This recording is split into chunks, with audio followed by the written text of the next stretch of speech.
آدمی تین طرح کے ہوتے ہیں: کامل، کاہل اور لاشے۔ کامل وہ ہے جو لوگوں سے مشورہ کر کے اس پر غور کرے۔ کاہل وہ ہے جو اپنی رائے پر چلے اور کسی سے مشورہ نہ کرے۔ لیکن لاشے وہ ہے جو نہ خود صاحب رائے ہو اور نہ دوسروں سے مشورہ کرے۔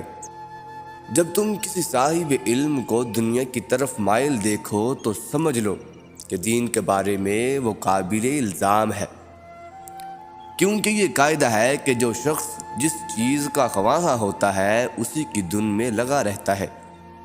ایمان اس کا نیم ہے کہ خالق واحد کو دل سے پہچانے اور زبان سے اس کا اقرار کرے، حکم شرع پر عمل کرے۔